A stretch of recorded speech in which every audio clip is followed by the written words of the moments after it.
Hello, ഇത് നിന്റെ ഉറച്ച തീരുമാനമാണോ? അതെ, എന്റെ തീരുമാനത്തിന് മാറ്റമില്ല. കയറി കിടക്കാൻ ഒരു വീടോ സ്ഥലമോ പോലും ഇല്ലാത്ത തന്റെ കൂടെ ഞാനും കുഞ്ഞു എന്ത് വിശ്വസിച്ചാ ജീവിക്കേണ്ടത്? അല്ല, നമ്മുടെ മോൻ എന്റെ കൂടെ വളരും. അവന് യാതൊരു ബുദ്ധിമുട്ടും ഇല്ലാതെ ഞാൻ നോക്കിക്കോളും. ശരി, എന്നാ നമ്മുടെ മോന് നന്നായി നോക്കിക്കോണം. ഞാൻ വെക്കുക. ഇനി ഞാൻ വിളിക്കില്ല. എൻ്റെ അവസാനത്തെ കോള.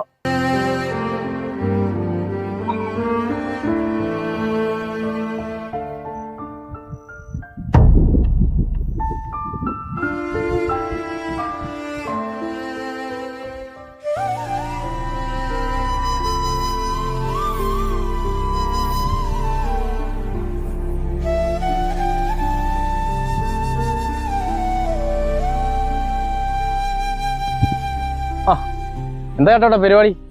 കയ്യിൽ കയറൊക്കെ ഉണ്ടല്ലോ. ആടിനെ കെട്ടാൻ വന്നതാ? ഈ സ്ഥലം അത്ര നല്ലതല്ല കേട്ടോ. ജീവിതം മടുത്ത ചേട്ടാ. എല്ലാം കൈവിട്ടുപോയി. ഭാര്യയും കുട്ടികളും വീടും സ്ഥലവും എല്ലാം പോയി. ഇനി ഞാൻ ആർക്ക് വേണ്ടി ജീവിക്കണം? എനിക്ക് ഇതേ ഉള്ളൂ അവസാന ആശ്രയം. ചേട്ടാ, പണ്ട് വർഷങ്ങൾക്ക് മുമ്പ് ഞാനും ഈ മരത്തിന്റെ ചുവട്ടിൽ ഇതേ നിപ്പ് ഞാൻ നിന്നിട്ടുണ്ട്. മരിക്കാൻ എല്ലാവർക്കും ഒരുപാട് കാരണങ്ങളുണ്ടാവും. പക്ഷെ ജീവിക്കാൻ ഒരു കാര്യം മതി. എന്താ അത്? നാളെയാണ് കേരള സംസ്ഥാനം ആയിക്കൊള്ളി. ചേട്ടാ, ഒരെണ്ണം എടുക്കൂ, ജീവിതം മാറി മറിയും. മനുഷ്യനും മനസമാധാനമായിട്ട് മരിക്കാനും സമ്മതിക്കില്ല അല്ലടാ. ലോട്ടറി സൗഭാഗ്യം.